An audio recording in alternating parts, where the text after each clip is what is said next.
Hello, everyone, and welcome to the third edition of MailMoto's flagship event, the Email Edge Summit. Our theme for this month is Turn Subscribers into Customers. We're super excited to have you all here joining us today. My name is Thomas Phillip, and I'm going to be your host for today. So, there's a saying in the email marketing world: to see success through email marketing, you need to send the right email to the right person at the right time. But to get email automation right, we need a whole lot more. From identifying the right touch points and contextual CTAs to the right triggers, workflows, and setting up goals, there's a whole lot of things that you got to look into. So over the next 2 hours, we're going to be talking to email experts who are going to breaking this down step by step. And on our first session today, we're going to be discussing the frameworks that are designed for segmentation and email automation triggers. Laurie Fieldman, the founder of databasedivas.com, is going to be covering how to identify these right triggers, the ways you can use this to segment users, and how can that help you in creating email sequences. She's a CRM and a marketing automation expert. Since 2005, she's crafted over 3,000 email sequences and clinched the prestigious Direct Marketer of the Year award. She focuses on optimizing sales workflows for each list segment, designing nurture campaigns, and creating sales funnel. Recently, she boosted one manufacturer's leads and sales by 37% by only tweaking his email subject line. So, welcome, Laurie. Super excited to have you on board with us. Thank you, Thomas. I appreciate that. Hello, everyone, and good day. And just jumping in, I'm going to give you a little bit more background on a couple of my success stories to kind of give you some context to who I am. The most fun that I've ever had in marketing automation was taking a client who was a startup from $0 to $4 million in sales and a buyout 4 years later. I know things move a lot more quickly now, but that was a really fun one, and it was a very tough industry. But my success from this week that I wanted to share was we took one of our clients who had never done any automations at all to, I think, 3 different automations using the list that they had built and sweated over for many years to nurture and have relationships with and had done business with. But just the mere fact of adding automation gave them a $16,000 sale within the first 5 minutes of hitting the send button. So everything that we're going to talk about on my presentation can be life-changing to your business. And the more automations you have in place, the more life-changing experience you can have with all of this. So it's a lot of upfront work, but it's well worth it. And this is my motto. And this is what we strive for when we work with anyone who's interested in marketing automation is 100% of your contacts, so prospects and customers, on a drip campaign 100% of the time. And that's what makes everything start to click and feel like, what we say here, Christmas every day. You're not doing anything, but things are happening. And you do the heavy lifting up front, but then you take the benefit of that kind of forever, as long as the automations are running. And what makes this possible to be able to achieve this goal is segmentation. If your list is segmented right, then you're constantly finding the right messages, as Thomas said, the right message at the right time to send to each component of your list based on where they are in their buyer's journey. So it's really getting out of your own headspace of, I need to tell them this, I need to tell them this, my product is this, my service is this, and really listening to who your clients are, what they're telling you about what their problems are, and building automations around how you can help solve those problems for them at a very micro level if possible. Okay, these are just a few of the segments that you can come up with. There are just unlimited numbers of segments that you can come up with. But what you're trying to do is, number one, identify your ideal customer profile. What do they look like? So in the green, you can see we've got what I call firmographic information, like what is their title at their company? How big is the company? What industry are they in? If you're in software, for example, you may have a niche that you're following, and most of your ideal customers are coming from that niche. But if you're like a lot of other businesses, there are tons of different industries who are coming in, and so their lingo might be different in their world that they live in. So you don't want all your messages to sound the same. You also want to talk to customers down at the bottom. Leads versus customers. If somebody has not done business with you before, you don't want to send the same message to a customer that you would to a newbie, and it's kind of insulting. So you want to make sure your messaging is segmented, at least at that bare minimum, by whether they're a customer or a prospect. You want to consider urgency with your segmentation, meaning if somebody just subscribed, or they just did a trial, or they just downloaded something, the next 3 days are critical importance, because what they're probably doing on their end is going online and researching a lot of different websites and finding lots of different assets to download. And you're just one of many, and there's no positioning yet. There's no branding. They're not going to remember who you were 5 minutes later. And you want to do something to stand out in the inbox. It's going to be different than the other people who are also giving them information. So I think one of the worst travesties that we see is when you do the good job of getting the opt-in and then you go radio silent and nothing happens after that. And that is, that's a shame for you. So you want to at least have automations in place so that you can follow up and, again, introduce yourself, give them kind of a walking tour through who you are, why you matter, how you're going to solve their problem, and do it in a timely way. So urgency is a very critical segmentation component. What happens when you don't handle urgency, if you look to my bubble on the left, is people go inactive. And that happens a lot of times with veteran businesses that have been around doing marketing for a long time, and you just forget about people on your list, especially if they're customers. That happens more when someone is a customer than when they're a prospect. When they're a prospect, we're like gung-ho, get the sale. What do we need to do to move that sale along? But after we get them, we get complacent and we forget about them. And then they kind of just go away. And it's going to be up to them if they come back to our world or not. But we can increase, I think the statistic is something like 10 or 15% of our sales just by paying attention to people on our list who have gone inactive. So the ones that have bought in the past, but maybe it's been a year, maybe it's been 2 years.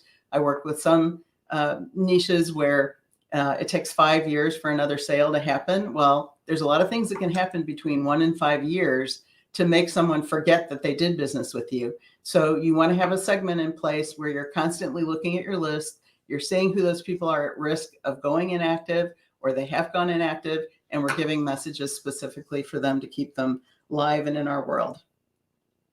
And then lead scoring, very important component of segmentation, helping you. So there's like the things that you know about prospects and customers, like the green segments that I've got showing here. There are things that you can know about them, but that doesn't get in their head. And to really be effective, you want to be able to get into the prospect's head, figure out what is the problem that they have. And in the bottom right, you can see I'm talking about problem or solution aware. There's a ascension in sales. So a lot of us know, I forgot what it's called now. one of the frameworks of doing selling, and you start with someone who doesn't know very much and they move up. Another framework for selling is problem aware, problem unaware, solution aware, solution unaware. So we want to really work with people who know that they have a problem, but they're not sure what the solution is, or they've done their homework. They're at the bottom of the sales funnel. And not only do they know what their problem is, you're on the short list. Those are the people that really we need to have communication with our segmentation. And it's hard to know who those people are because it's in their head. They're not demonstrating that except for their online behavior. So for their online behavior, are they visiting certain web pages?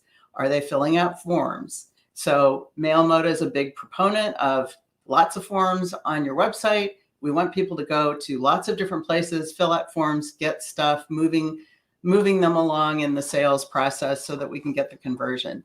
And it helps educate them and make them be a more valuable client in the long run because they're going to come pre-educated. So the lead score, I'm going to talk a little bit more about that on the next page, And that's another very important one. And then, of course, if they've bought before, that's information that you're going to have, hopefully segmented in your database, which products or services. But it's also an opportunity for you to be able to set up cross-selling segments and cross-selling automations that can help, if you kind of like what Amazon does. People who bought this like this. So that's the same idea with cross-selling on your own database. And even it could just be more consulting services. If you don't have another product or service to sell, there's other ways that you can upsell people who are already in your world. If they're giving you money, they love you, let's find more ways to get more money out of them. All right, so this is my very simple automation workflow. And there's so many ways that you can complicate this. But what I recommend is starting off very slowly and just getting the basics in place so that you know you've covered all your bases. Nobody's slipping through the cracks. You're not forgetting about anybody. You're not relying on salespeople only to follow up with leads. Nothing wrong with that. That's what you're paying them for. But people get busy, and good salespeople are looking for low-hanging fruit.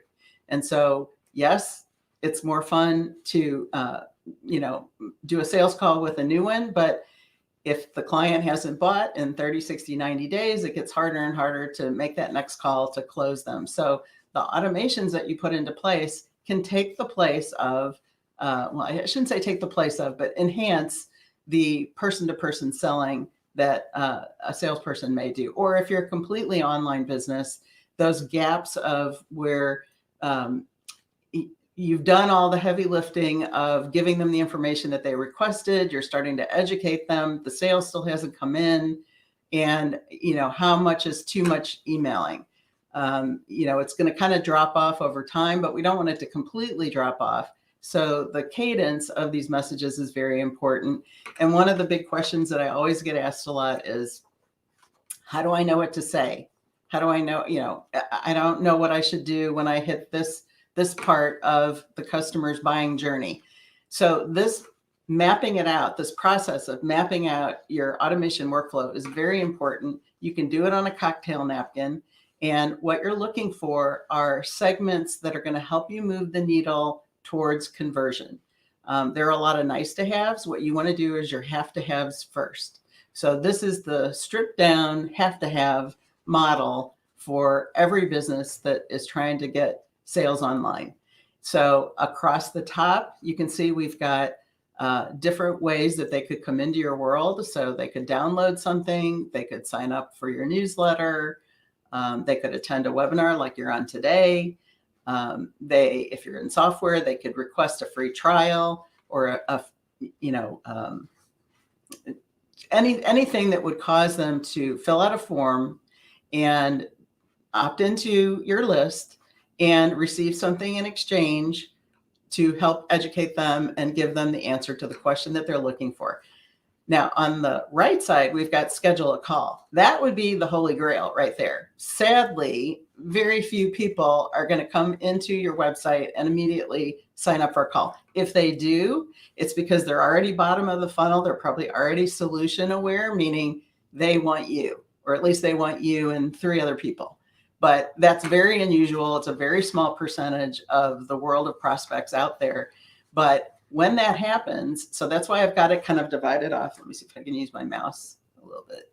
So this section here is divided off because if somebody comes in and they book a call or they book a demo with you, you don't really need any help. You kind of know what to do at that point. Now, that's not to say that we're not going to follow up with automation. We are, but you're going to immediately notify. So this is an automatic notification from the form to a salesperson to hand them off because they're hot. This is like the hottest lead. There just aren't very many of those. At the same time, we're going to put them on a solution-aware drip. They are more well-educated than the rank and file prospect who's going to come in and do one of these things. These are the tire kickers. These are the serious, I'm ready to make a decision here. So we want to get them handled as soon as possible. We don't want to get them mixed in with these other people. And when you can see I've got points assigned, and you can set it up however you want. This is just what makes sense to me, is low points for downloading something that doesn't really tell you very much about where they are right now, and attending a webinar that's taking more of that person's time. They've got to put it on their calendar. They've got to clear their calendar in some cases. And so if they register, they have good intent. That's pretty good. So they get a few more points for that. If they request a trial, it's almost the same thing. And if you don't have personal calls, then maybe this is the holy grail and you want to bump that up to 20 points. But if this is kind of the progression, 10 points seems, reasonable compared to getting on a one-to-one call. So you can see the points go higher. Now, they could be doing more than one thing at a time. They could be doing all of these things, and that would make it an urgent hot lead. And we talked about urgency. So that's where the lead scoring comes in. And so I arbitrarily said, if they've accumulated 10 or more points, then they're a pretty hot lead. So let me tell you how I got down here. So we kind of carved off this section here. We know they're hot. How are we going to handle these people who are not yet ready to make a commitment or meet with you, or we don't even know if they're a true qualified prospect at this point? So we gave them some points to start out with, but their needs are possibly a little bit different depending on what they did. So if they download something, they obviously have a problem that they think you can solve. And so they're getting a little bit more information. They are problem aware. We want that. So we're going to write a sequence that's a problem aware sequence. We're going to acknowledge, we don't have to start in kindergarten with the content that we're coming up with.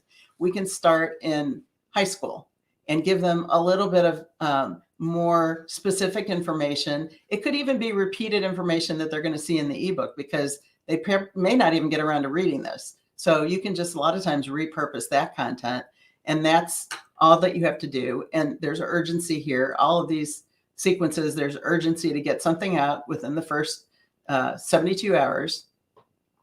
The webinar registration, I said registration and not attendee, because some people are going to register and attend. Some people are going to register and then not attend. They're still a lead. We still want to follow up with them. And you may still want a salesperson to follow up if you've got a hot lead. But we at least want to acknowledge if they attended, give them kudos for taking their time to do that. If they didn't, here's what you missed. In either case, we're probably going to give a recording. So these are the interim steps in the first few days after they take their action, before we move them down here and say, okay, now based on that, what's their lead score? So in these sequences also, we're going to put more links of ways that we can send them back to the website to get more points. So the more things that they do, and once we know who they are, if they visit a web page, those are other ways that we can track points. So all of these things, if they're doing multiple things, their score is getting bigger and bigger, and that's going to usually happen within the first week to 10 days. Same here. If they request a free trial, then they're going to want quick start tips, because they may be solution unaware. They're looking at you, they're looking at other software, they're looking at other possible solutions to the problem that they have. So we want to really zoom in on the problem and know that they're looking at competitors along with us. So we're going to give them comparison charts. We're going to give them super tips that maybe they wouldn't learn until they'd been in the program for a while, to help them get up to speed faster and really see the difference in the value in what you're offering. So these three areas, we're going to see what our lead score is. Oops, sorry. We're going to see what our lead score is, and then we are going to do one of two things. If their score, so when we have a diamond shape like this, this is workflow stuff. This is a decision point. So we either have a yes point or a no point. We always want to predict what happens if my prospect does this, and what if he doesn't do what I thought he was going to do? What is my response to that? So in a lot of cases, you're going to have automation set up for both ways. And then when they hit that trigger, it's going to know what to do. So a lead score is very easy to get your, it's a very meaty segment. Behavioral kind of things are a little bit harder. Sometimes you have to guess, but a lead score is a solid handle that you can grip on.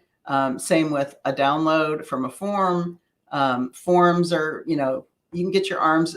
Those are just really meaty ways of understanding where your client is in the buyer's journey. So we definitely want to keep them on a nurture campaign if their lead score is 10 plus.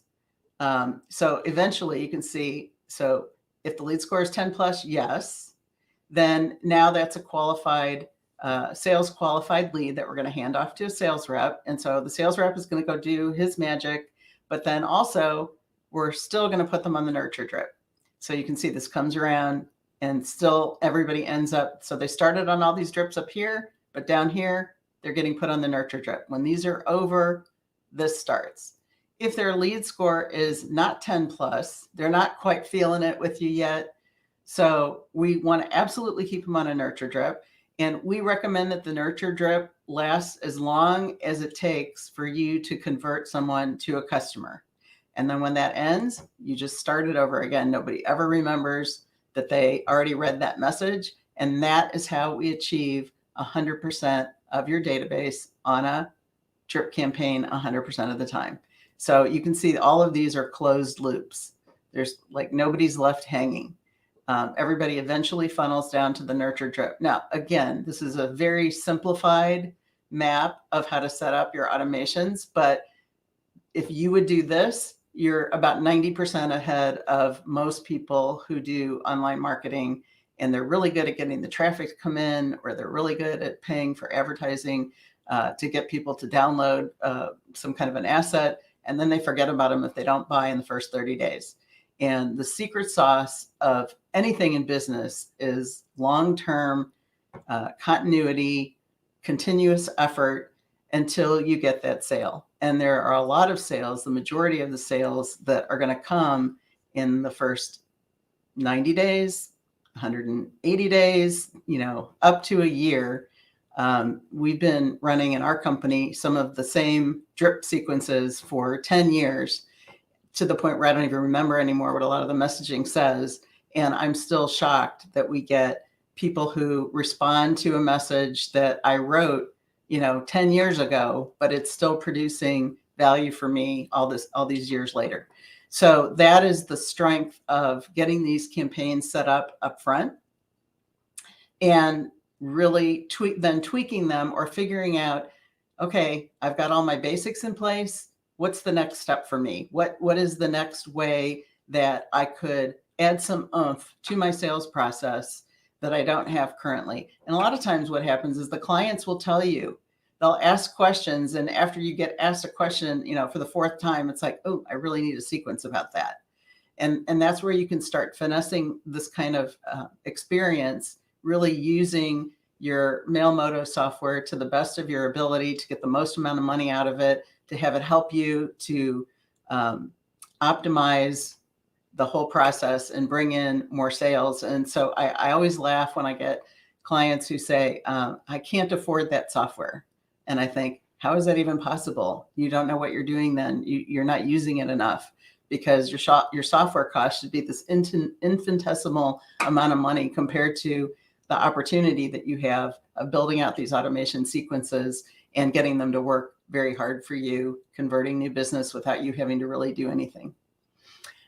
So I have set up for my Mailmodo friends an Ask Me Anything meeting. If you'd like, it's not a sales pitch. I'm not going to pitch you anything, but if you have any questions at all about anything I've covered on this talk, I'm happy to have you come to my website, thedatabasedivas.com/Mailmodo, and sign up. 15 minutes. Tell me what's on your mind. I'll see if I can help you figure it out, make suggestions on what automations you need to put into place next, tell you if you're doing the right ones.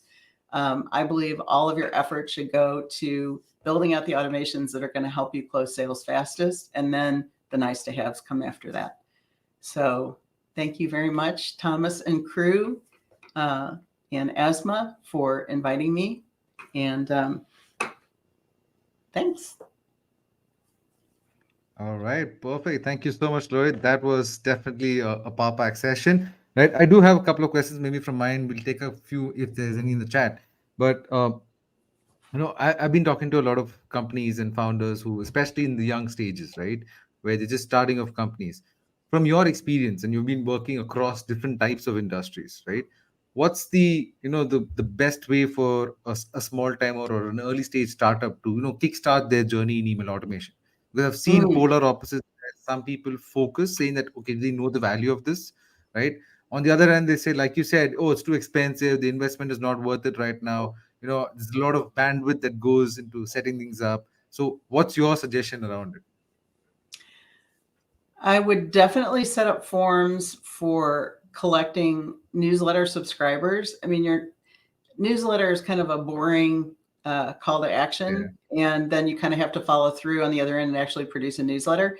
So something like that. If it weren't a newsletter, then maybe your signature white paper, your signature one pager. I mean, I think white papers are kind of dated.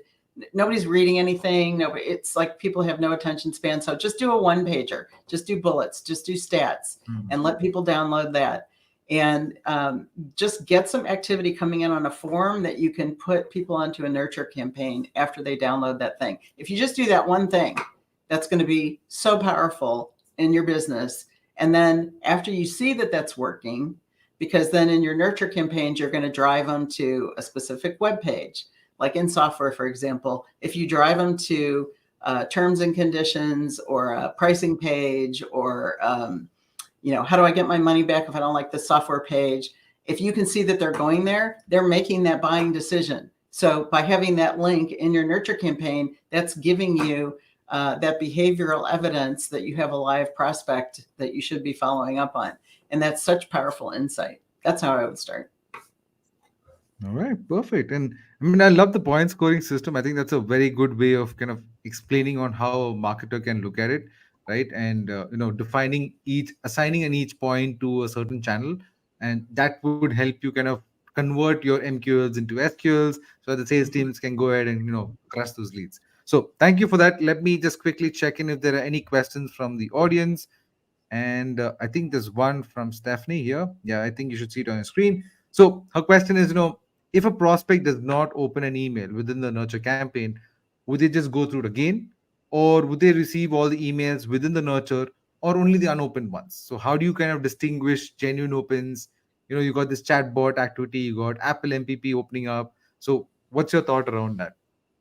That's a really great question. Okay, my thought around that is that open rates are not to be trusted anymore. There's too much privacy interruption that has happened, and that's not a good metric. But clicks are reliable. Clicks are a deliberate action taken by that recipient. So you're wanting to build content that is going to generate a click of some kind. So that's where I don't like your only call to action to be schedule a meeting with me, because most people won't do that. Or, download this demo. Most people won't do that. Come up with something else that is an easier ask so you can get the click, or even have them read something on your website. You just want the click. If you get the click, that's better than an open rate. And yes, then I would still recycle that nurture campaign when it's over. Now, I say on a nurture campaign, once every 3 weeks, that's 18 messages a year. So no one's going to remember message number 1 year later. So that's why I'm comfortable saying that. However, the nurture campaign, and I forgot what I was going to say about that, but that was with the open rates. It's gone. I'll think of it. But that was a great question. Go for the clicks. Perfect. Hopefully that was helpful, Stephanie. And are there any more questions? I don't think so. Perfect. All right. So let's call this a wrap. Thank you so much, Roy, for your time. It was wonderful Thanks, hearing everybody. from you. And until next time. Yeah. All right. So we will now move on to the next session right now. And we're going to be focusing rather on how do you improve the targeting, right? And boost the conversions from your email sequences. So it's obviously going to be a continuation of what we spoke about earlier. So Christy McCarley is going to be covering how to send engaging emails at the right time and boost conversions with improved targeting. So Christy is the founder of Pure Firefly, a full service email marketing agency for small businesses and nonprofits. Based in Atlanta, Pure Firefly is a MailChimp Pro partner agency is one of the top 5% of the certified experts agencies in the world. In 2022, Christy was invited to become a member of the Customer Advisory Board at MailChimp, and she's recognized as the top 1% industry professional by Upwork. Welcome on board, Christy. Thank you so much for joining us. Thank you. Thank you for having me. Excited to be here. Splendid. All right. So I'm going to hand it over to you. The floor is all yours. Let's, go through your deck here. Okay. I am new at this, so I'm going to just figuring out how to present here. You should see a present button at the bottom of the footer. I do. It says Google Slides. I thought I would. Yep. Can I present directly from my screen, or I have to add the Google Slides? Absolutely. Sorry about this. I was thinking I could share the screen.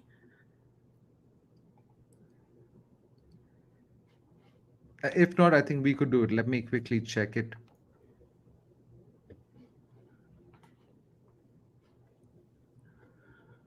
Yeah, I don't. Sorry about this. I have it up on my screen. I thought I could just share the screen. No worries. So I think my team is maybe- just pulling. Yep, we're pulling it up for you. Don't worry. There you go. Okay. Perfect. So Okay, great. it's all yours now. Okay, great. Thanks.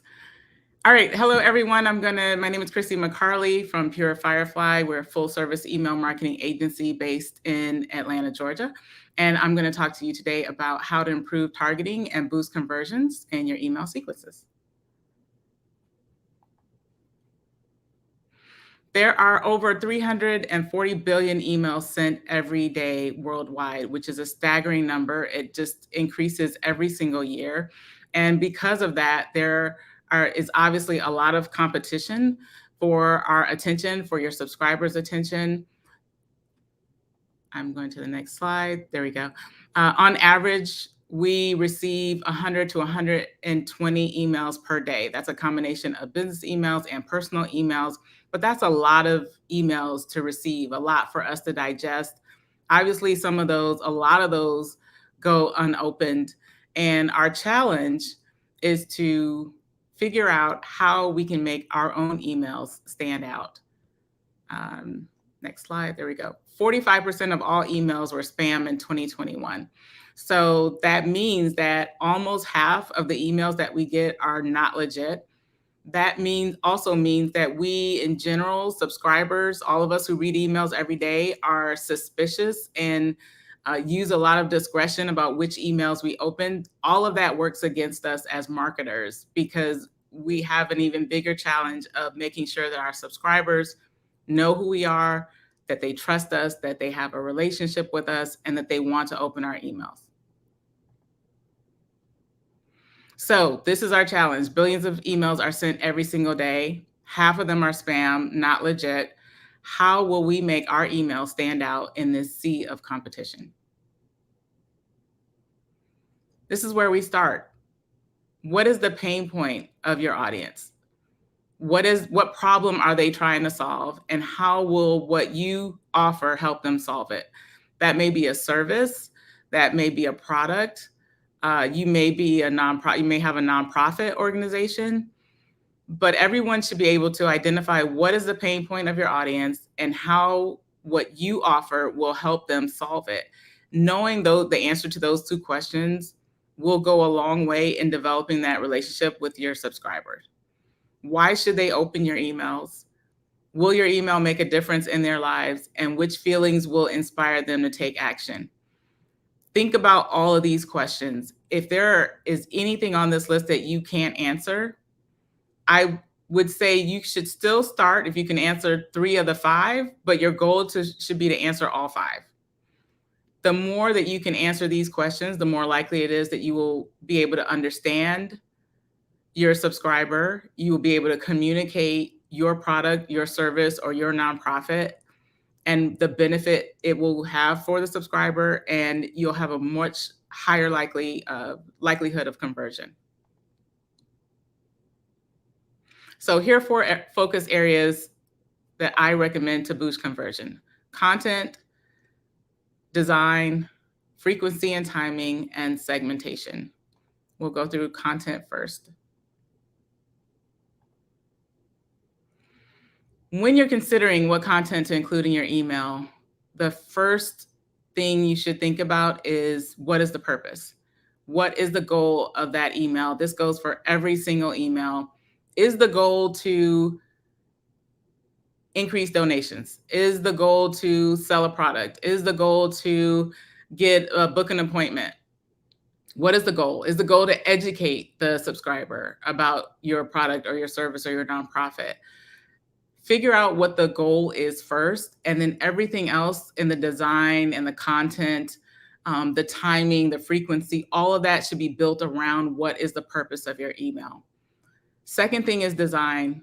Is the design of your email easy to read and understand? Do the colors, is there enough contrast with your colors? Do the buttons stand out? Are they easy to find? Is there a focus in your email, or does it seem very scattered? Layout is also important. Does it feel long to read? Length is number 4 on this list. Does it feel heavy? Does it feel like it's going to take 10 minutes to read your email? What's the size of your email? That's another thing to consider. Your images is really important. No one likes to sit and wait for an email to load for 2 or 3 minutes. So all of these things are factors that will impact conversion in the long run. If your design is not easy to read, then they will not read the rest of your emails, or they may unsubscribe. If it takes too long to load, again, may unsubscribe or won't read your email, won't share your email. You can't convey your message if the experience in reading your email is not a good experience.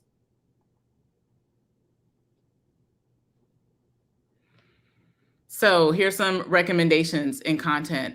Make sure to include at least one call to action per email. The flip side of that is you don't want to include too many calls to action. So once you decide what the goal of your email is, make sure that your call to actions are focused and in line and relevant to the content that's in the email. There is a such thing as analysis paralysis. So if you include too many links, you may not get any clicks. The other thing is to remember that it's all about them. It's all about the subscriber. Describe what you can do for them. What services are you providing, or what products do you offer that will help solve their problem? And remember that time is of the essence. Most people skim an email within 5 seconds, maybe 7 seconds. They decide whether they're going to read the rest of your email. So you have to take advantage of that time. You need to make sure that your email is clear, that the call to actions are clear. Use large headings and subheadings for really important information so that it stands out. Again, if the experience is not a good experience, then your subscriber is not likely to stay around.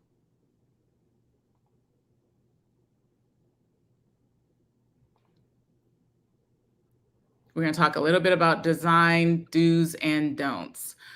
One of the biggest problems I see with a lot of our client emails is issues with color. Either the design will have too much color, so a lot of bright links, a lot of bright headings, a lot of bright images, and which makes it very difficult to focus, or they don't have enough color. So the entire email looks gray, or the entire email has black text, black header, black images.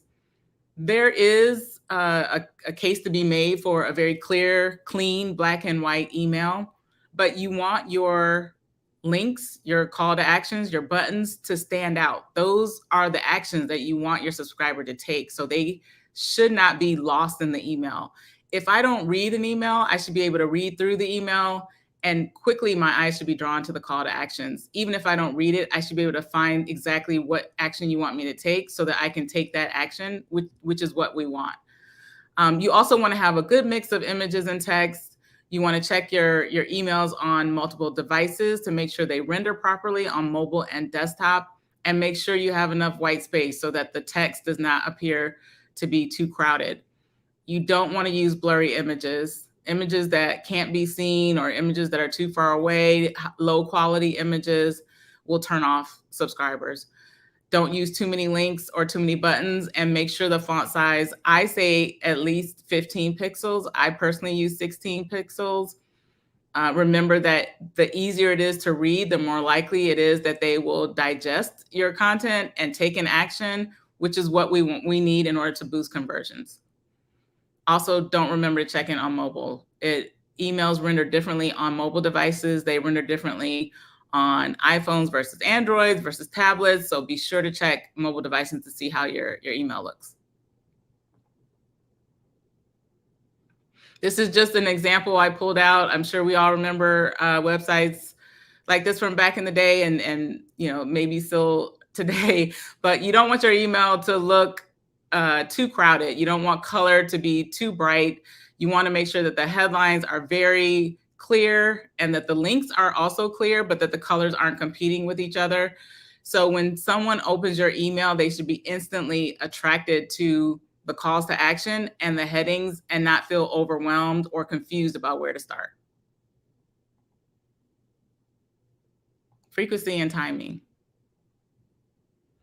So one of the considerations when you're building an email sequence, or even if you're sending a regular email campaign, you want to think about how many days do you send between emails. One of the biggest concerns that I hear from a lot of clients is sending too many emails over too short a period of time. This is something that should be tested. There's no perfect answer to this. I typically, in a welcome series or a promotional campaign, I will typically recommend starting with 1 to 2 days between each email. That's not a hard and fast rule. It really should be tested. So when you send that first campaign or you set up that first email sequence, test it, see how people are responding to it. Maybe if it's a daily campaign, maybe you wait 30 days, maybe you wait 2 months. Look at your data and see, are people unsubscribing? Are they clicking more? Are they clicking less? Then you can start to tweak the days between the emails and see if that improves your performance. Timing is also important. What time of day or what days of the week? Some days are better than others, but it really depends on the audience. And then the automation, which emails should be automated, which types of emails can be added to an email sequence.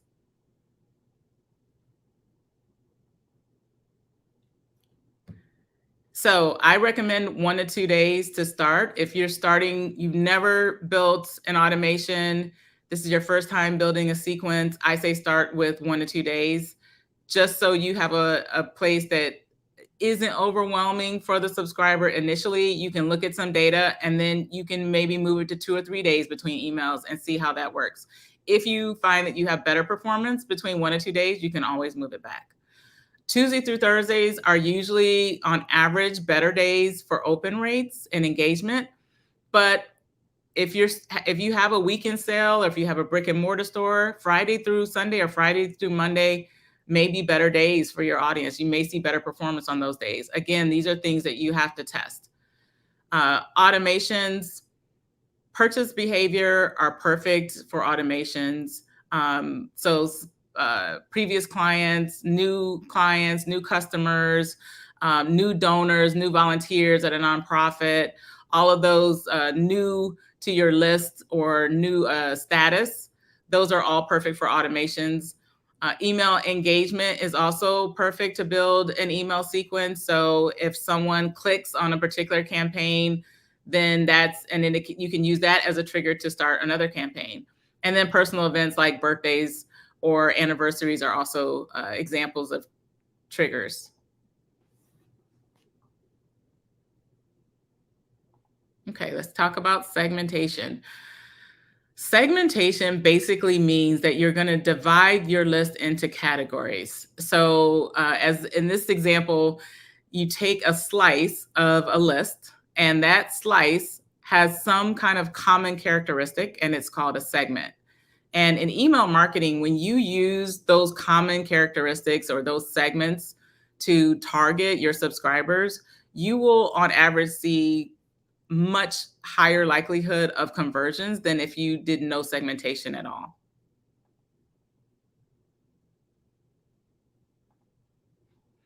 So here are the steps when you're building an email sequence. First, you want to send an email, that first email. And that email can be sent to a new subscriber. It could be a welcome email to someone who just joined your list. It could be a new donor. It could be a new participant or new member. Maybe you have a club and someone just joined your club. It could be an anniversary, as I mentioned before, but we start with sending some email based on some event. After that first email, there is a time delay. That time delay could be 1 day. It could be 7 days. If you want to send an email, there are some clients that I work with that offer 10-week courses, and there's one email sent over 10 weeks. So within that course, they send chapter 1 and week 1, chapter 2 and week 2. So that time delay really needs to be relevant to the content that you're going to be sending. And to some extent, you need to also consider your audience and what time delay will be appropriate for your audience. Once you get past that time delay, then you use the condition to identify segments. In the case of a course, then you would simply continue sending to those who have signed up for the course, but you may also want to resend to those who hadn't opened the previous email, or you may want to send a different email to those who had missed the first 2 emails. After you identify the segments, then you send another email that's relevant to that segment, and then you just repeat this process as needed. So if you have 10 weeks of a course, then you repeat this process 10 times.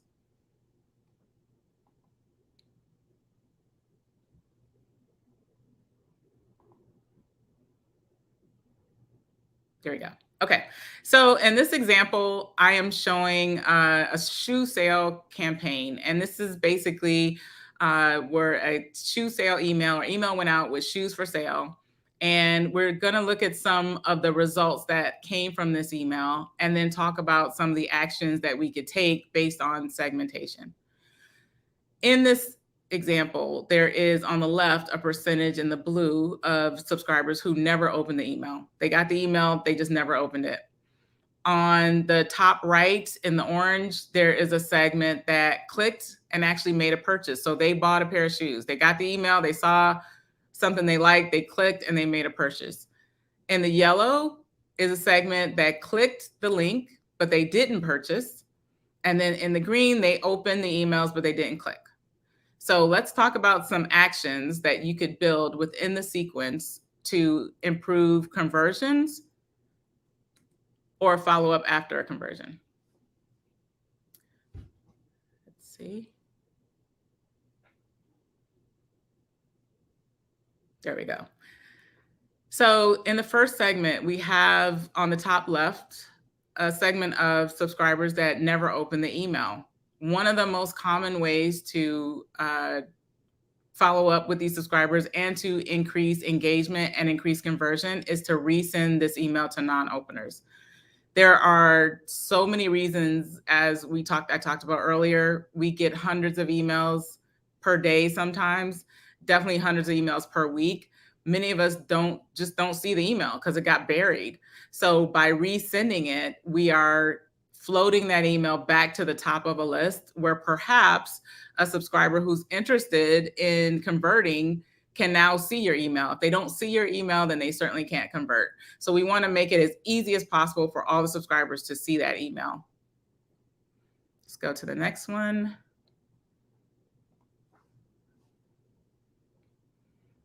So in the green segment, these are subscribers that opened the email but didn't click. So opening the email is a good indication that they are interested in your brand or your service or your product, but they didn't click, meaning maybe they are interested in the shoes, maybe they're not interested in the shoes. It's hard to tell, but they at least have some interest in your brand because they opened your email. So by following up and sending that segment another email with new shoe images, you're kind of testing the waters. You're following up to a segment who you already know has shown some interest to see if maybe a change in content will nudge them towards conversion. The other thing is that if you send an email with different content, maybe they were distracted before. Maybe they intended to make the purchase and just didn't get around to it, or maybe the phone rang. So by sending a follow-up email with the new shoe images, it gives you another chance to convert that subscriber.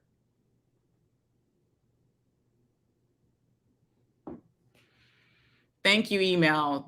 These are not necessarily immediately conversion boosters, but it is another way to nurture your relationship with the subscriber.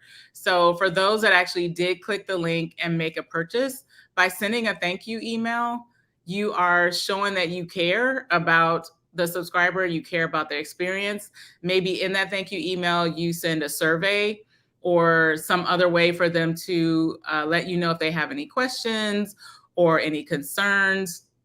Just another way to continue to nurture that relationship and establish that trust with your client and brand awareness with your client so that they will think about you next time when they want to buy a pair of shoes. And then last, the segment that clicked but didn't purchase, sending a follow-up email with more time-sensitive, sense of urgency kinds of language. Countdown timers are very popular and effective. So really trying to encourage the subscriber to say, hey, we have this thing that looks like you are interested in, but you have a really limited window to make this purchase. Otherwise, you're going to miss out.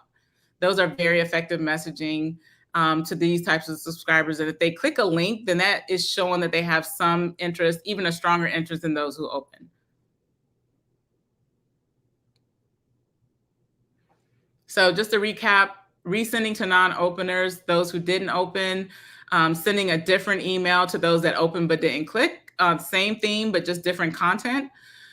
Thank you email to those who did click and purchase. And then finally, sending a reminder email, follow-up email about the sale that it's ending soon, maybe even an additional offer if that works for your business, but something to urge that consumer to go ahead and make the purchase.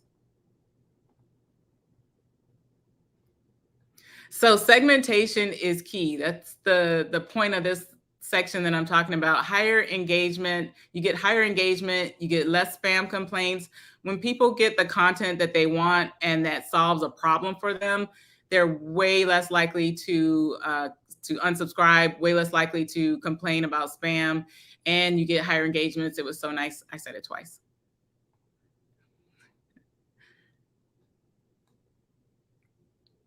I talk to a lot of clients that talk about email blasts, meaning that they're sending an email to everyone on their list. When you first start, that is a big temptation, and it's understandable because as a new email marketer, you may not have segmentation ready. It may be something that's going to take you a while to get more information about or more data on, but should be a goal.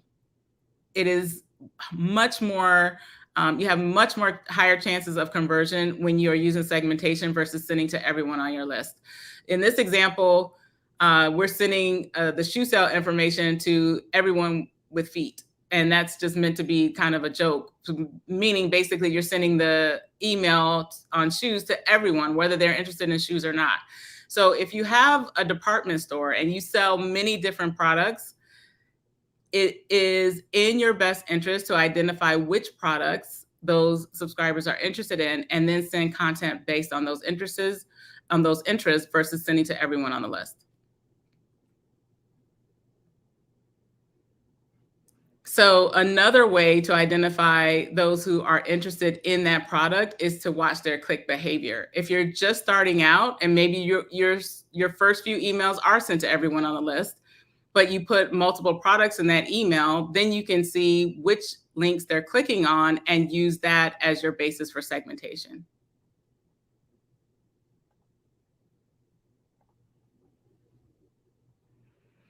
So if you're just starting out, these are some steps to get you going. Determine who's on your list. These are steps that will probably take some time. You may not know the profile of your audience right away, but these are things that you should be considering over time and learning more about your audience. What are their likes? What are their dislikes? What types of products are they interested in? What types of services? Are they interested in respond more to case studies? Do they respond more to articles? Those are all pieces of information that will help you build a profile of your audience and then increase the chances of conversion. You also want to look at behavior patterns. So if there are particular images that your audience responds to, if there's a size of image that they respond to. All of those things are important pieces of data that you can use in building your campaigns. If you don't have any segmentation data, a great way to start getting data is to use surveys. You can send a survey link with 3 or 4 questions, maybe 5 questions, maybe a 30-second survey. In general, subscribers don't like to spend a lot of time on surveys. So if you say, fill out this 30-second survey, you're much more likely to get a response than if it's a survey with 20 questions. Engagement is another way, as I mentioned. So if you have click behavior or data on images that are clicked, links that are clicked, that kind of information can help you with segmentation.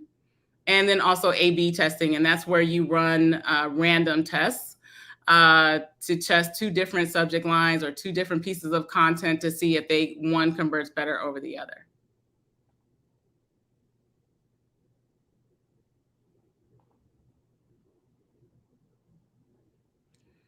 Personalization is another term that we use a lot in email marketing, and it basically means speaking directly to the subscriber, which increases the chance that you'll grab their attention and increase the chances that they will convert.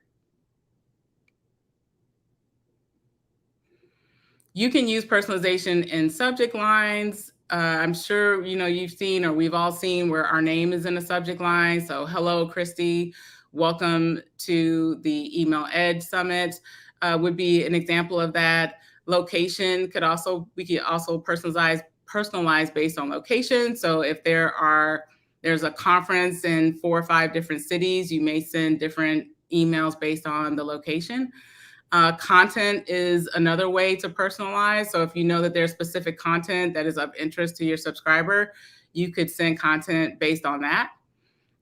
Purchase behavior, or behavior we just talked about, is another way, and email engagement.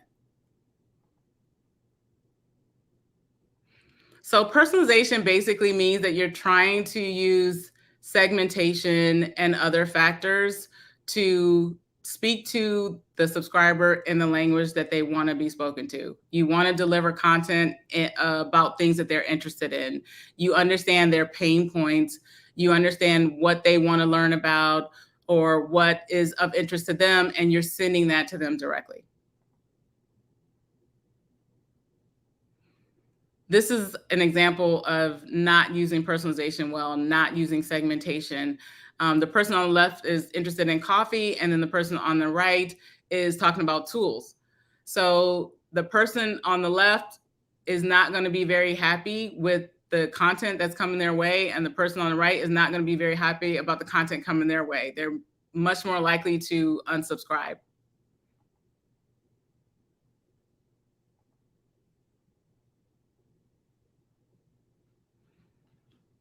Subject lines are also very important because that's like the first impression. So that's what we see. That's how we make a decision about whether we want to open the email or not. And so those subject lines are very influential in the conversion process. Try using names. Names can be effective, not effective for everyone. Not every audience responds to them. Test it. Try it with your audience and see. If you have first name, example, hey, John, what's your take on AI? Using a first name can sometimes influence whether a subscriber opens the email, especially if it's from a brand that they are already have a relationship with. Make sure that the subject line is relevant. So use subject lines that are relevant to your brand. They should have words that give the subscribers some idea of what the content is about. Keep it brief, 5 to 7 words. If your subject line is too long, then it can get truncated on a mobile device, which means that the subscriber never gets to see the other half.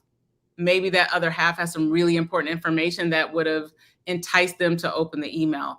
So try to keep the subject brief and make sure that the important words are kind of front loaded at the beginning of the subject line.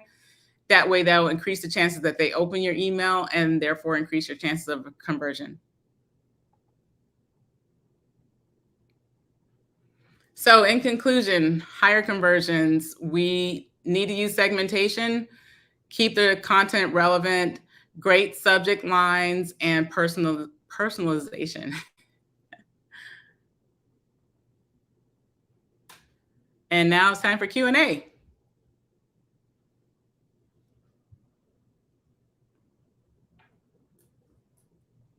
All right, perfect. Thank you, Christy. That was pretty jam-packed session.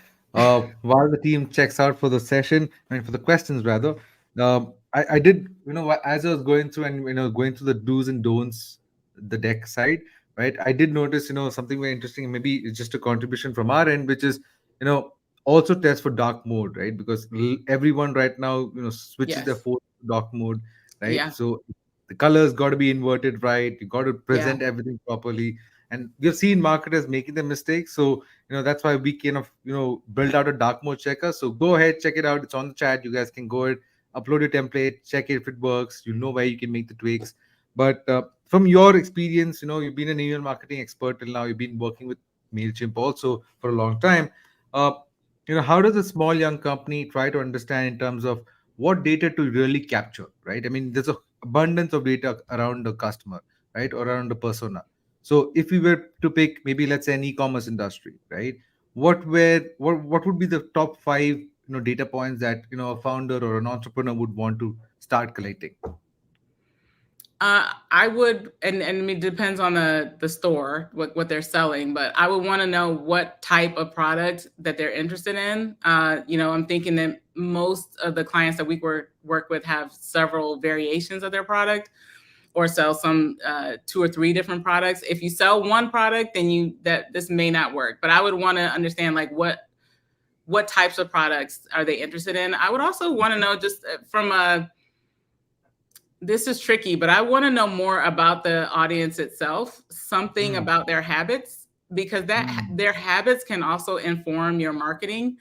I have heard from another presenter that dogs are very popular with certain audiences. So if you have a nonprofit and you have images of people with dogs, if it's a dog nonprofit or children's, and people respond to pets depending on what the industry is about. So if you know something about your audience and what they respond to, maybe not specifically e-commerce related, but just in general, I think that can help you too as a marketer. All right, perfect. Thank you so much. I think we've got that sorted out. I don't think there are any questions right now. So thank you so much, Christy, for your time. It was wonderful talking to you, right? Where's the best Thank you. place people can reach out to you and maybe connect with you? purefirefly.com. There's our website. There's an email address. Contact us at purefirefly.com. And there's a contact form as well. So if anybody has any questions, feel free to reach out. Thank you so much for having me. Perfect. Thank you so much, Christy. Lovely talking to you. Have a great day ahead. Yeah. Thank you. You too. Bye-bye. All right.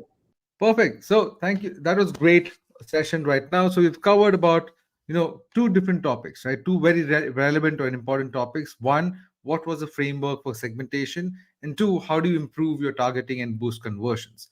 So now as we move on to the next, we're going to be taking a look at how brands across sectors are leveraging email automation to send personalized product recommendations, reduce churn, and even get profile data, right? So I'm going to be joined by Vaibhav, the growth leader here at mailmode.com.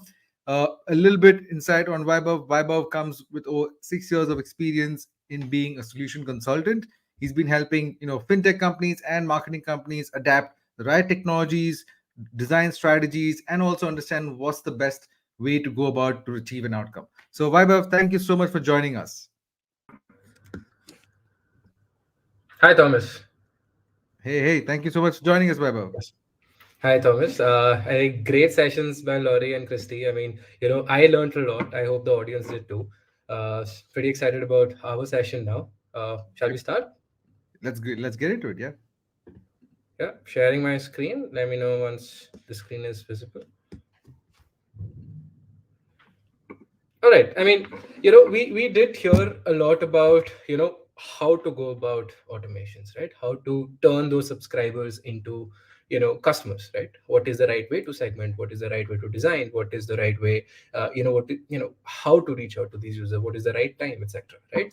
So now what we are going to be covering today is we will go industry by industry, right? Some of the great automations, right? Basic automations, some complex automations that industries go through. What I would also be covering is, some examples, right, that I have personally seen, showing great results, right? So, for example, starting with an e-commerce store, because we've mentioned e-commerce stores quite a bit.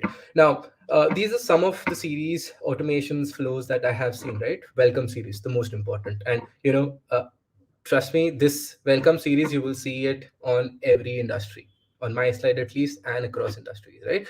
Product recommendations, browse abandonment, abandoned cart, product refills, right? All of that. Now, Christy mentioned a great point, right? Knowing your customers is very important to the question you asked, what kind of data points we should be collecting, right? So Yeah. I have a great example of that, right? So, an e-commerce brand, one of the very large e-commerce brands, we did a campaign where they segmented the users to be specific. These are people who are viewing the product, means active customers, but are not purchasing, right? So you have their email ID, but you don't know anything about them. They haven't purchased from you ever, right? So what they did, it is an interesting campaign. They ran a zodiac style up. They said, okay, hey, do you want us to style you based on your zodiac, right? One, it is relatable. Zodiac, everybody wants, it's there out there, right? They collected the zodiac signs, but the main goal was to collect the date of birth of the user, right? They collected the date of birth. Based on that, personalize the content, right? Which is, for example, if you select Pisces, you get the coupon code, which is 15% off in this case for Pisces. Great personalization. They personalize the products as well, for those zodiac, and also generated date of birth, the customer profiling data. That's gold for Yeah. any marketer, right? They're already planning a birthday campaign, right? Which is, I mean, again, right, a gold data for any marketer to collect, right? That's on the e-commerce store, right? Now, coming to the fintechs, right, where, again, like I said, right, welcome series is something that's, you cannot, miss, if Yes, you're sir. a Yeah. marketer, right? Now, again, there are multiple, flows that somebody can go through. Welcome series, event registration. Christy spoke about event registration, post event nurture, right? Doesn't matter if they joined or not, right? If they showed interest, they're a potential lead or a potential customer, potential prospect for you, right? Definitely reach out. Again, personalize, saying, hey, we saw that you didn't attend the event. That personalization, that messaging is required, right? uh, One size does not fit all, right? User engagement, engage your users with, now, for example, some great flows that I see is, every fintech tries to have some sort of calculators on their website, right? Now, reaching out to those users, which attracts the most of the audience. Now, reaching out to the users about those calculators, engage those users with those calculators, tell them what they're gonna get out of this. That's the key, right? Browse cart abandonments, payment reminders, right? Lead magnets, another very good way to fill up the top of the funnel, right? Now, if you've gotten the a lead to kind of attract towards the brand, whatever that you're trying to sell, it is very important to nudge them at the right time with the right messaging to push them down the funnel, right? So these are some of the examples that we have seen. Yeah. Any Yep, questions, perfect. Thomas? This looks Yeah. good. Yeah, I mean, I was pretty curious, and my mind is obviously still on the previous slide, which is the e-commerce one. But it goes back to the point of being able to capture as much data as you can, right? Because Yes. for segmentation, you do need to catch as much data as you can around your customers, right? And that Exactly. will kind of attribute to personalization also, because with that you Right. can then personalize a lot more. I think, I mean, this is a suggestion to every marketer out there. Do not just personalize only based on name or demography. It's a whole lot more than just that, right? You can go a lot deeper, get a lot more relevant information. But yeah, I mean, this is pretty cool. I mean, I'm excited to see what's ahead. Yeah, I mean, doubling down on that, right? It is, personalizing just by the name is, too old school now. Everybody has done that. Yeah. It's done and dusted, right? Now, knowing your customer, like Christy mentioned, profiling your customers, getting the relevant information, and knowing, what will make them, buy the product, is something that is very important for a marketer. You know that, you're good. Do that qualitative analysis on your customers, right?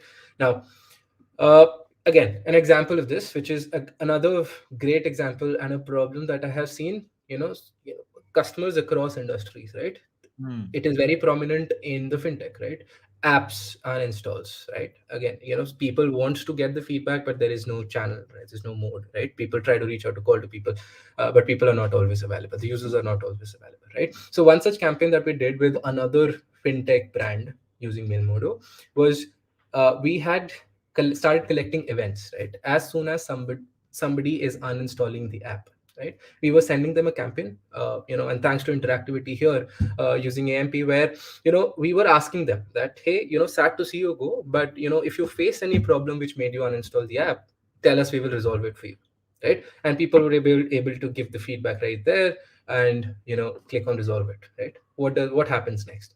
Now this customer primarily wanted these triggers, right, these feedbacks to go to Slack, so Okay. that their support teams can pick it up, right? That's where the support team came into the picture, started calling the people, and they were able to my surprise, and I was also stunned when I saw this, around 12,000 people had uninstalled the app.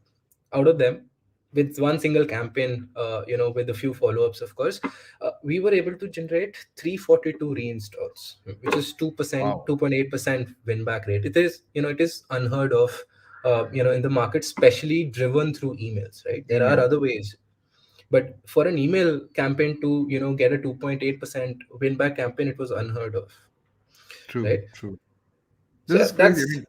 I that's mean, I yeah. can see the blend of how how we are integrating emails with Slack, and then aiding that support team to get context and immediately reach out to them, which obviously the results speak for itself. But it's a perfect blend of having every channel working to go towards a central goal, right?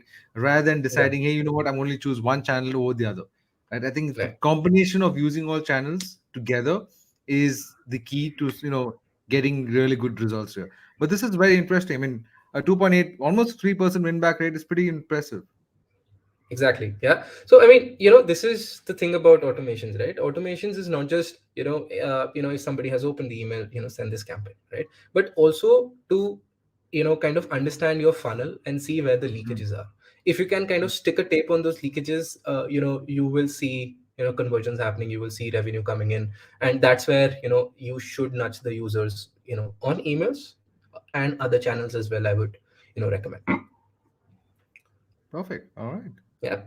Yeah. Now, these are the two kind of top industries. Now, being a SaaS player, and knowing a lot of marketers in the SaaS world, another kind of problems that we see is, when onboarding, right? User onboarding, where, people drop off during the KYC, people drop off during the setup steps itself, right? I will be talking about how, that's one of the automations, right? Now, in the SaaS world, again, like I mentioned, welcome series, very, very important. And this is where I want to speak about why a welcome series is important, Thomas, right?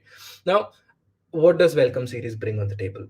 As soon as somebody installs the app, you send them an email telling them, hey, that builds trust with your user, and telling them, hey, you can expect emails from me, you can expect communications from me, and these Yeah. communications will be useful for you, right? Right. And if you establish that trust with your users, and they kind of know that, okay, they can expect these emails, your other campaigns kind of flow through easy, right? True. True. So that's what helps, and across industries this is something that's true, right? I think one Again, one one one important point here to kind of remember is also for everyone listening is that in the SaaS industry, I've seen this happening where the goals are not defined yet for each campaign. And what I mean by that is that a lot of times your welcome emails, and you got your sales team also having sales sequences running. So the sales sequences CTA and the marketing email sequences CTA are almost the same, right? And you got to avoid overlapping of that, right? You have to make sure that they're distinct. If you're keeping a welcome series on a SaaS platform, let them focus on helping audience or your prospects discover new features, right? Discover new possibilities through your tool, explore the tool further, and let your sales sequences be focused on CTAs or book a demo, connect with me. Keep those isolated, siloed, so that it's not overlapping each other, and you lose the essence of each of those campaigns. But I mean, that's just something that I've seen happening a lot, so I thought I'll plug that over here. But yeah, over to you, uh, Ravi. Absolutely. I mean, another great point that I have seen some marketers, doing and getting great results out of it is, analyzing what your flows are doing for you, right? How do you analyze? Okay, how many people got added to that particular workflow? How many people actually reached till the end of the workflow? How many people got churned from there, right? But another very important, thing to kind of notice is what is your goal, for that particular workflow. Now, for example, post event nurture, right? For people who signed up but registered for the event but never turned up, right? Post event Yeah. nurture, I would, or people who actually showed up, right? Now we want to reach out to those people, but my end goal is to make them sign up, for example, on Mailmodo today, right? Now here, that tracking of the goal is very important. Now all these ESPs, including Mailmodo, of course, you can track those goals, saying, if out of whatever people got added to this workflow, my goal was to sign up, right? Now, as many people sign up, add a plus one to that. And at the end of those 100, 200, 500 people who were added to that workflows, check how many people actually signed up, if that's the goal. And the goals will differ in industries, in across cohorts, segments, etc. Those goals is something, it is very important for any marketer to kind of identify. All right. and Perfect.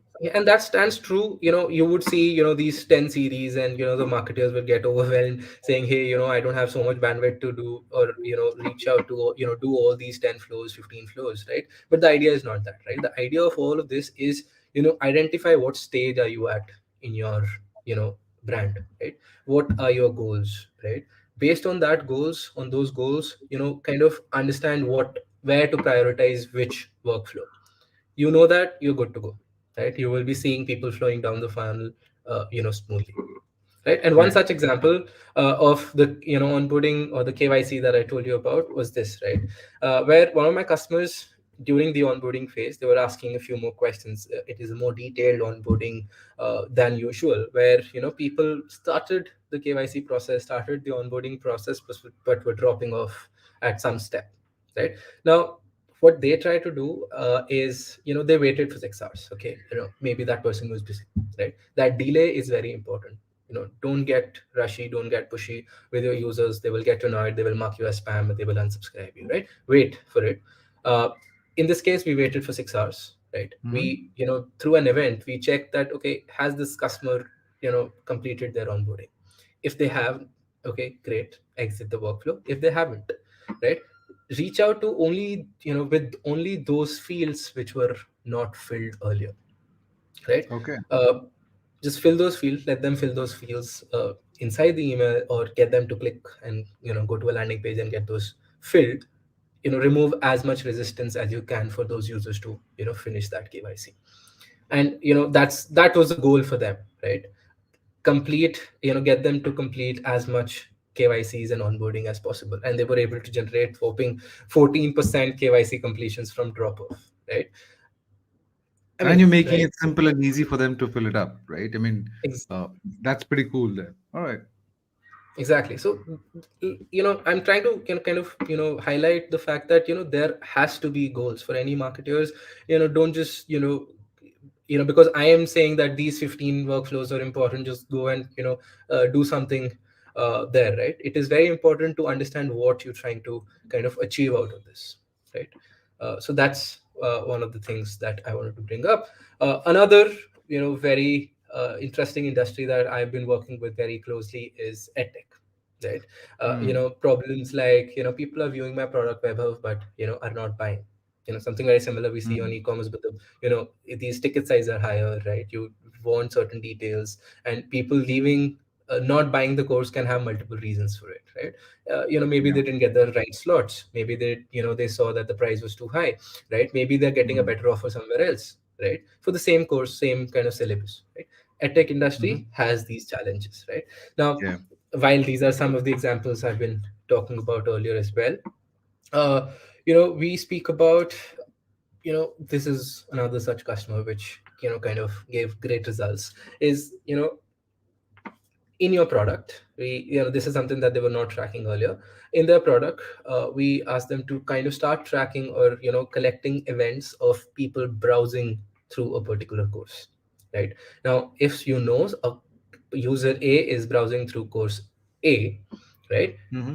There is some intent, and you can't just let that intent go low by not reaching out to them, by not nudging them. And calls are, not always the great medium, right? So in this case, what we tried to do is very similar to what we did in the earlier example as well, where we waited for 6 hours, right? 6 hours is a placeholder number here, but we waited for some time, rechecked if the purchase is done.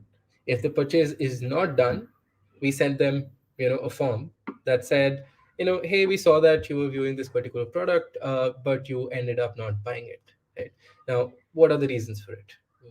So some of the reasons that we listed down was price is high, didn't get the, right slot. I need a demo. I don't know what I'm getting into and things like that. And another interesting question that they asked were, would you buy this product? Why would you buy this course if we were to solve this problem for you? Right? And, for everybody who said yes, which was good 10% of the people, they collected all of this data and then sent it, via different channel, one of which was the sales team, right? And now when the sales team started calling them with context saying, hey, you told us that, the price is too high and you would buy if we solve it. Here is a 10% discount. Rather than calling saying, hey, we saw that you viewed the product, why are you not buying it? Yeah. Right? Yeah. More context. The sales team has more context. Yes. So, like Laurie mentioned, Christy mentioned that, having context on your users' audience is, the most important, aspect of anything, right? Any sort of marketing here. Yeah. All right. I mean, this is definitely, I mean, there's a common theme in this, right? And what I see is that, you can use email marketing so much more than just, shooting out an email and, as an information newsletter or, just as a blast right now. If you think it through, you could combine it with your sales team, you can combine it with your products, you can combine it with the revenue goals that you have each quarter and kind of frame it around it, right? Because clearly you've shown us how e-commerce industries can do, right? That's definitely an industry which double downs on email. They see that as success. But other industries as well, like SaaS and the fintech space, how they're using emails along with Slack and aiding that to contribute to the sales team, for example, right? Because sales teams always love more context around a prospect, right? They rather go with due diligence and context before even calling the customer. So this is great. I mean, it gives us more insights on this. Do we have any examples of what you're going to be showing us, or? Yeah, these were some of the examples. One cool thing that I was just checking out before the event was, what are some of the examples of, for example, I've been speaking a lot about email, welcome email, right? So welcome email can differ based on industries, right? Now, for example, at Mailmodo, I've put one Mailmodo example. As soon as somebody signs up, we send them, a welcome email, right? Now, in our welcome email, we try to introduce them to the product, right? Saying, once you've signed up, do this step 1, step 2, step 3, step 4. For an e-commerce, that could be different, right? For an e-commerce, it could just be, this is what you can, look out for. These are some good discounts that you can look out for, right? So, this is one of the examples with Mailmodo. With e-commerce, like I mentioned, right? Now, this is an upsell cross-sell campaign, right? Now, for every e-commerce brand, you would notice that, a user has purchased in the past, but now is idle. They have not bought it again, right? So to nudge the user in the right direction, asking them, hey, this is a new product. So in this example, the customer is saying, in response to many requests, we restocked our shirts, and while you can currently win not but 2 of them, right? So they're trying to cross-sell this, the products that they might have bought in the past. So they're restocking, different shirts that were loved earlier, right? So they're nudging the users saying, hey, you liked it before, was out of stock maybe, or you bought it, you might want more, come shop with us. That's a great way of, kind of a workflow, understanding your users and, giving them the relevant content. And this image here can be different for different users, right? You have to just find the right way to do that. Perfect. Okay. I mean, relevancy is definitely key, right? I mean, every marketer's goal is that, so that the prospect, whenever they think of a product, the first thing they think about is your brand. So the only way to do that is be consistent in email marketing, do segmentation, send out the relevant information. I think this is a great example, because if I had checked out this t-shirt earlier and it was not in stock, I get an email later on saying, hey, you know what, we've restocked it, this is what we got. I would definitely Yeah. at least be inclined towards making a purchase. So this is Exactly. great. Good examples. Yeah. Yeah. Now, referrals is another, through emails, especially, right? It's, you think of this as a very cheap slash almost free kind of user acquisition, right? Where, your loyal customers, which you have built over the years, are referring their friends and families to kind of check out your products, right? And this also needs to be in a particular flow, right? That, like Christy mentioned, segmenting your users and knowing which customers are loyal is a key here, right? You know your customers, send them an email, get them to refer their friends, give them an incentive, give their friends an incentive, you're good, right? And this is another problem, at Mailmodo, we face this sometimes. And, I'm sure every marketer has gotten this question by their leaders saying, people are on the tool, they have purchased the tool, but the product adoption is either concentrated or is not there, right? Now, how do you do that? How do you manage that, right? It is very important to put them again in one of the flows where you understand where the usage is low, right?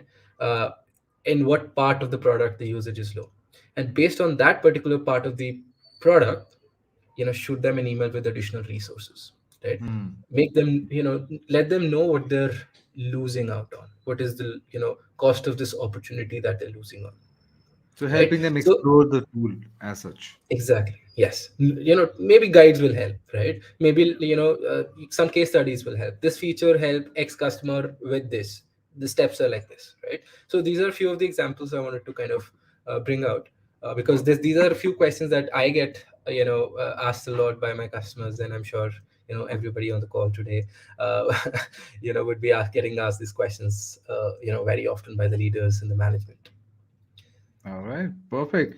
Well, thank you so much, Vaibhav. That was definitely a fun session. Um, how do people connect with you? And yeah, I mean, I'll let you go ahead with the last one. Yeah.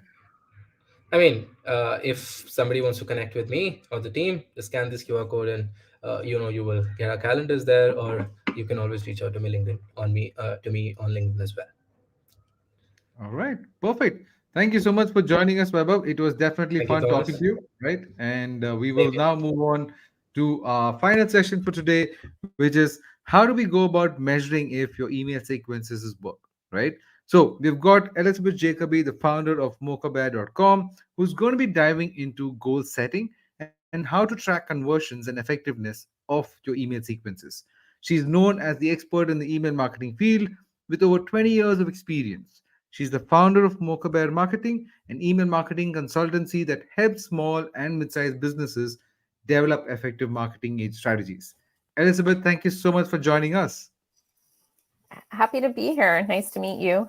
Nice to Nice to meet see you as well. everyone virtually.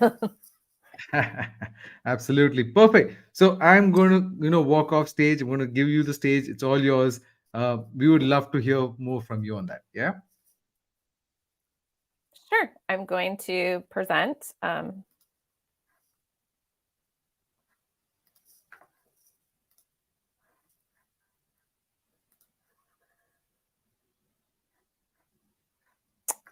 Hold on. Let me see if I can get my screen to share with everyone.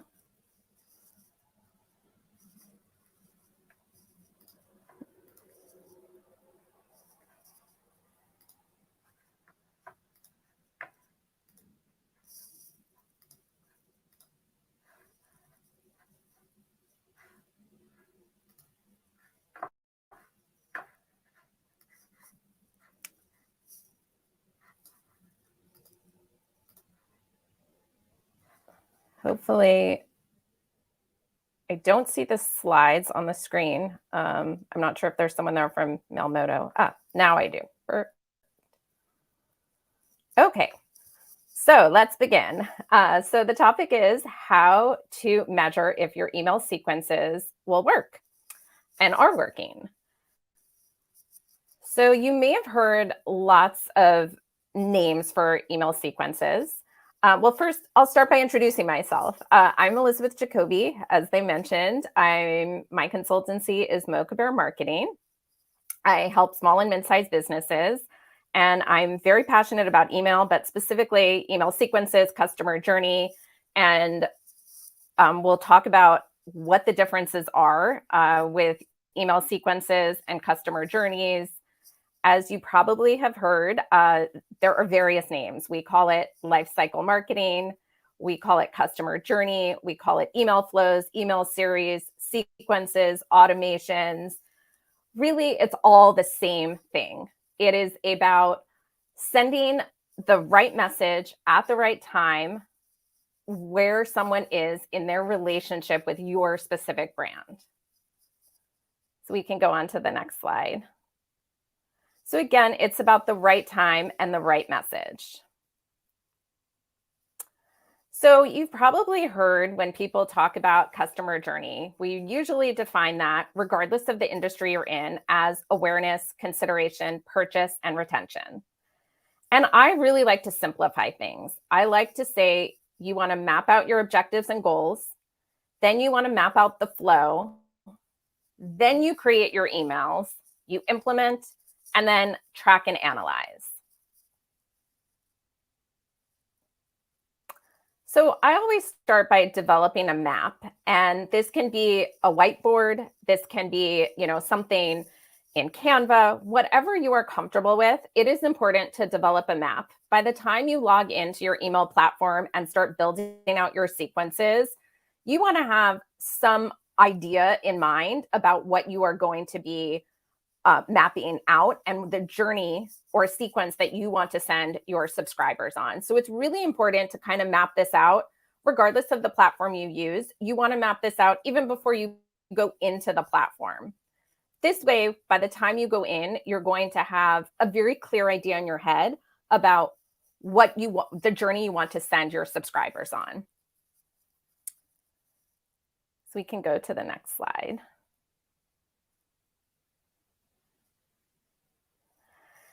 So one thing I always like to remind people, you have your email marketing goals, but those are not the goals for your journey. The goals for your journey is what business goals do you want to achieve by sending out an email? And that should be the case whether it's a sequence or a regular marketing message. You want to map this into your business goals. And then you want to figure out what action is it that you want your subscribers to take. That could be an appointment, a reservation, brand awareness. There really needs to be some type of action that you are thinking about when you plan your email. And then you also want to think about, for sequences, is email the only touch point? Or am I reaching them through another channel, such as SMS? And that can go into your map, because it's really important that if you are sending on multi-channels, that you really think about what the customer experience or subscriber experience is. And then you also want to define your long and short-term goals. And keep in mind that an email sequence can be one email. It can last 30 days, 90 days, or even more. And also, A/B testing is critical today. Often we think we know what our subscribers want, but the reality is the data and the analytics is really going to tell us if what we're thinking is right.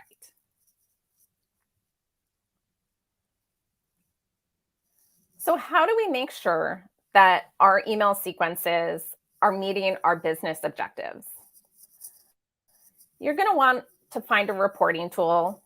Often this is even in Excel, which can bring in your email metrics and your goal metrics. So that can be offline metrics. If you have a full-blown CRM, hopefully you're able to bring all that data in so that you can look at it holistically.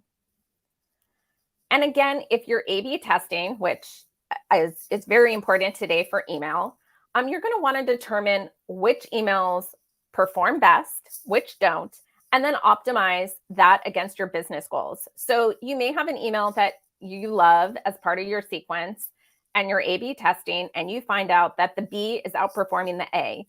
At some point, you probably want to drop out the A from your sequence. So testing is really important.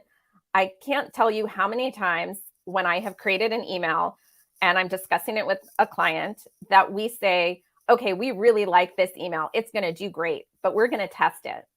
And then the test proves what we liked as wrong. The audience liked the other version. So the other thing is you're going to determine when you will measure success. all sequences are a different length. So if you have a welcome series that goes out for the first 3 days after someone subscribes, you may be able to determine success very quickly. In other cases, you may have a sequence that lasts months. And you need to just keep in mind that you're going to have your short-term goals and your long-term goals, and really determine when you're going to be measuring. Just keep a calendar of it and decide you're going to measure for short-term goals in 30 days, but long-term goals may take a lot longer.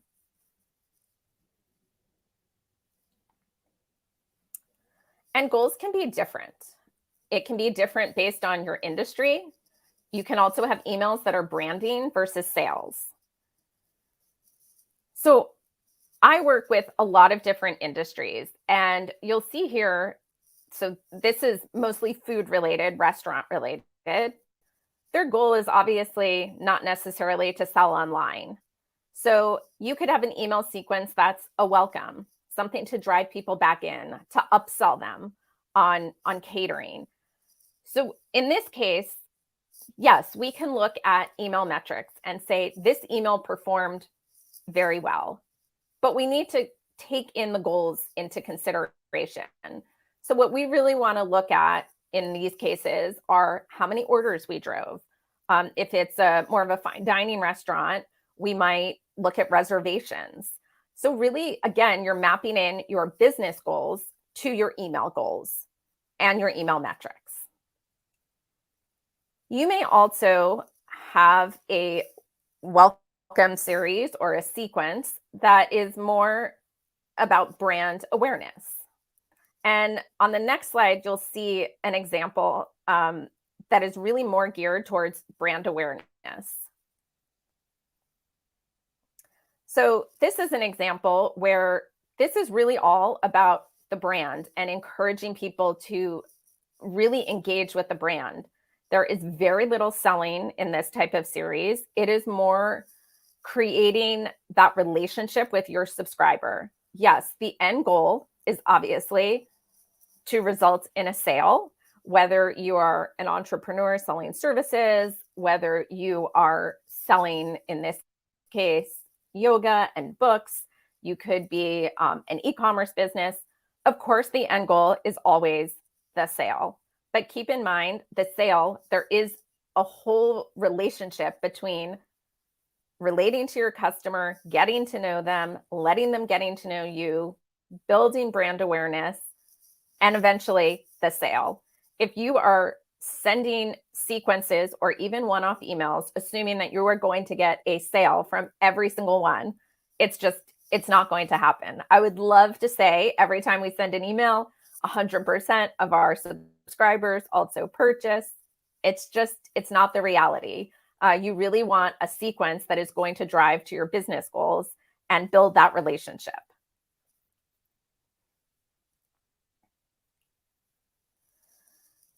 So why is goal conversion tracking important? You really want to ensure that your efforts are spent in the right place. You don't want to spend a lot of time on something where either your short or long-term goal is not meeting your business need. And what works today may not work in a few months or even a few years. And I always use this example from the COVID lockdown. A lot of brands had sequences, customer journeys, things that were running. And obviously everything changed. So in that case, what they had for their sequences may or may not work for that time. And that is the same across the board. You really want to make sure that what works today is also going to be working tomorrow and is relevant. And that is why we really want to think about what our subscribers want, what the analytics show, and then also what is going on in the environment, whether that is your local environment, a broader environment. It kind of depends on where you're selling. And then built-in tools versus add-on. It's very important today to kind of simplify things. A lot of platforms have tools that are built in for tracking, and that's great, because why complicate things? Why have to have, 10 different tools to track your success, your business success, when hopefully you could have one, maybe two?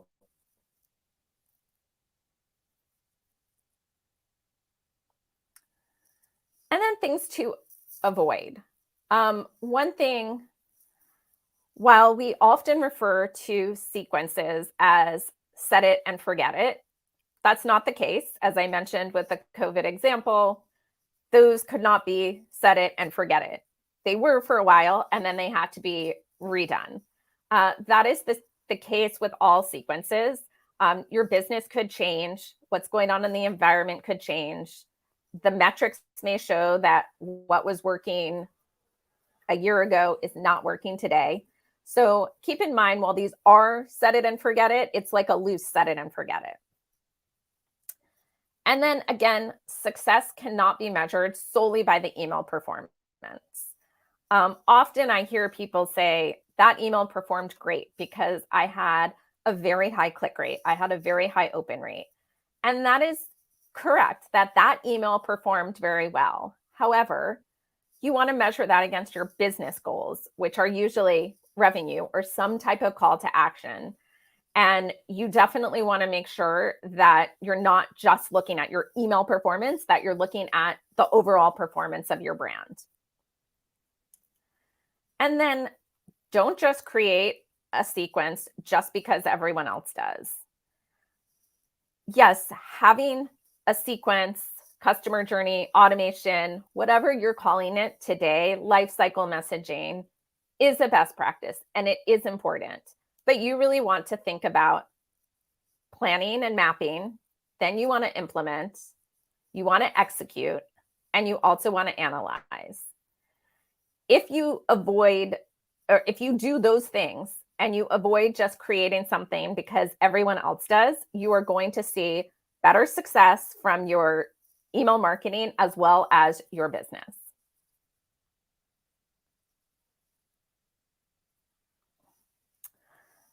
So if you have any questions about email, email sequence, email marketing in general, I'm always open to chatting. You can send me a message at elizabeth@mochabearmarketing.com. You can also find me on LinkedIn, and I often publish articles about email marketing, offering tips. I have a newsletter, so feel free to reach out. I am always happy to answer any email marketing questions that you might have. It was great to talk to you guys today. Hey, thank you so much, Elizabeth. It was definitely wonderful hearing from you and the insights that you gave us. Luckily, we don't have any Q&A session. I guess the session was pretty self-explanatory, right? So thank you once again for joining us, right? And Thank you with for that, having me. it's a wrap from our end, guys. Hope you found the sessions valuable. The recordings will definitely be available soon, so you should see it in your inbox right away. The resources that we shared are in the chat, so go ahead. We have email flows, we have dark mode checker. We've got created it all for you, so you can go ahead. It's completely free. Check it out.